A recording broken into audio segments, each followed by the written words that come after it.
Hoje eu tô aqui para falar sobre preparar séries temporais para predição, né?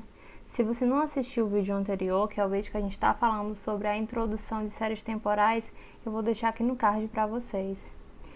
Então, como vai ser o vídeo de hoje sobre preparar séries temporais? A gente vai entender que para realizar predições com séries temporais é importante que a nossa série ela seja estacionária. Porque quando a gente tem uma série estacionária, a gente consegue realizar predições mais fáceis e corretas. Aqui a gente vai fazer uma função que verifica se a série é estacionária ou não, certo? Então, quando a gente não tem uma série que não é estacionária, é importante que a gente converta ela para ser um tipo de série estacionária para estar podendo realizar essas predições de forma mais adequada, certo? Então, mas afinal, o que é uma série estacionária? Para a gente ter uma série estacionária, a gente tem duas condições. A primeira é que a média da série não deve ter função do tempo, né? Não deve ser de acordo com o tempo, ela precisa ser constante. Essa imagem aqui está mostrando isso, é que a gente tem uma série estacionária, que o crescimento dela é constante, o decrescimento também, e já essa aqui, do lado direito, ela está crescendo em função do tempo, então ela não é uma série estacionária. A segunda é que a variação da série também não deve ser em função do tempo, e sim ser um constante também. Assim como o exemplo que eu falei agora. A terceira condição que a gente tem é sobre a covariância, certo? Do iésimo termo de I mais M. Então, a gente, mais uma vez, não deve ter em função do tempo. Sempre a gente vai podendo estar olhando os gráficos para isso. Mas agora vamos colocar as mãos na massa. Vamos conhecer primeiro a base de dados. Você pode ver aqui no Kaggle, certo? A gente vai ter, vou botar o link aqui disponível. Mas esse dataset que está aqui, ele já está todo trabalhado, ele já está só com os dados do Brasil. Aqui nós temos a data, que é a quantidade de vacinações que foi aplicado nesse dia no Brasil. Que a gente vai melhorar, porque teve uma repetição aqui dos índices. Vamos olhar os tipos, porque é importante que a nossa data esteja no tipo certo, no tipo datetime. Aqui a gente converteu, ok? E agora a gente vai colocar para essa data se tornar o índice. E aqui a gente tem o nosso dataset trabalhado. Agora o que a gente vai fazer vai ser aplicar o teste de estacionalidade. Para o teste de estacionalidade, vamos usar o teste de Dickey-Fuller, em que já temos a função add-Fuller da biblioteca StatModes, certo? Que está aqui. Então, a gente vai observar essa função. Vocês podem ver que a gente está usando é a média móvel e o desvio padrão móvel, certo? A gente está aplicando sobre essas séries temporais, a gente está recebendo na função. Aqui a gente está plotando, a gente colocou com cores diferentes, azul, vermelho e preto, para observar o comportamento original da série, observar o comportamento da média móvel e observar o desvio padrão móvel, certo? Agora aqui é onde a gente aplica esse teste. Eu vou carregar aqui e vou mostrar para vocês como funciona. Falando um pouco mais sobre o teste de Dickey-Fuller, é um teste do tipo de hipótese da raiz unitária, no qual ele tenta determinar o quão forte a série temporal é definida por uma tendência. Basicamente, a gente vai ter uma tabela que vai apresentar o que chamamos de valor crítico, que é uma espécie de valor de corte. Em nossos exemplos são exibidos níveis de 1%, 5% e 10%. Se o resultado do teste for menor do que o valor crítico para um determinado percentual, que no caso a gente sempre vai estar olhando para o dos 5%, então o p-value, que é o valor de P, ele tem que ser menor que 0,05, certo? Então, nesse caso que a gente tem isso, a série pode ser considerada estacionária. Do contrário, ela não é estacionária. Então, com essas condições que eu acabei de falar aqui, que estão descritas aqui, que vocês podem estar revendo, a gente fez essa função aqui, que ela se chama estacionária.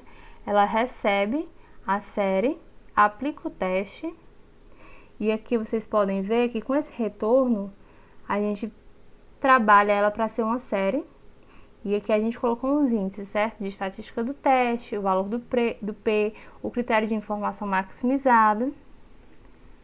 Aqui tem mais, ó. O número de observações usadas e só. E aqui, dentro desse for, é onde a gente está delimitando o valor crítico. Então, o que a gente vai fazer aqui? A gente vai dar uma olhada dentro desse resultado de DF Output e a gente vai olhar. essa estatística do teste, ela é menor que o valor crítico de 5%? E o DF output do valor de p-value é menor que 0,05? Se for, então a nossa série é estacionária. Se ela não for, ela não é estacionária. Isso é só para evitar que a gente cometa erro ao usar o olhômetro, certo? Carregamos a função. Agora a gente vai aplicar o teste estacionário no DF. Aqui é o comportamento da nossa função, certo? E aqui as descrições que eu disse que teria. E agora a gente pode aplicar o estacionário para ver se a nossa série ela é estacionária. E ela não é estacionária, certo? Como podemos ver, essa série não é estacionária ainda, e pensando no nível de significância de 5%, o p-value e o valor do teste estão muito altos. Então agora o que a gente vai fazer é tornar essa série estacionária. As técnicas usadas para conseguir uma série estacionária são transformações logarítmicas, a raiz quadrada e o Box-Cox. Diferenciação também é usada, e existem outros tipos. A gente vai começar com o método de diferenciação. Esse processo ele cria uma série a partir da diferença de uma observação para a observação anterior. Então a gente pode só usar essa função que tem pronta aqui, certo? O diff. E eu vou plotar ela também, para vocês poderem ver. Então aqui está o comportamento da nossa série aplicando essa transformação de diff. A gente vai chamar esse novo valor e aplicar. A gente aplicou aqui um novo comportamento, certo? Da nossa série, completamente diferente dessa aqui. E agora a gente vai perguntar mais uma vez, e agora? Essa série que a gente tem, ela é estacionária? Agora ela é. Mas agora a gente vai dar uma olhada em outros tipos de transformações. Vamos olhar a transformação logarítmica, que mais uma vez a gente vai estar podendo usar a função do log. Aqui, ó, a gente só aplicou, certo? E plotou. Tá aqui. Agora esse é o comportamento da nossa transformação logarítmica. Vamos mais uma vez fazer o teste. Esse é o gráfico que ele dá. Vamos testar mais uma vez. É estacionária. Quando a gente aplica a transformação logarítmica, ela continua sendo estacionária. Agora a gente vai usar a transformação Box-Cox, que ela tem como objetivo deixar os dados mais normalizados e, consequentemente, estabiliza a variância durante os dados. A sua função tem apenas um parâmetro, certo? Aqui vocês podem estar olhando mais a fundo, mas a gente está simplesmente usando essa função pronta mais uma vez, né? Aplicando o Box-Cox no DF, Daily Vaccinations, né? A quantidade de vacinações aplicadas naquele dia e plotando. Vou fazer aqui. A gente tem esses dois gráficos aqui. E agora a gente vai aplicar não um cálculo diferente, não é isso, é o mesmo cálculo, a diferença é que a gente não vai estar aplicando aquela função porque ele aplica a média móvel e para esse caso ele dá um erro. Então a gente vai usar esse código aqui, certo? Que não é diferente, como eu disse. A gente tem esses resultados e agora mais uma vez vamos verificar. É estacionária? Nesse caso, o nosso Box-Cox ele não transformou, ele não foi suficiente para transformar a nossa série em estacionária, certo? Eu espero que tenha ficado tudo claro. Se vocês tiverem alguma dúvida, pode deixar aqui nos comentários. Essas são as nossas referências que também vão estar aqui na descrição do vídeo e o tutorial também vai estar na descrição do vídeo. Eu espero que tenha gostado. Até a próxima!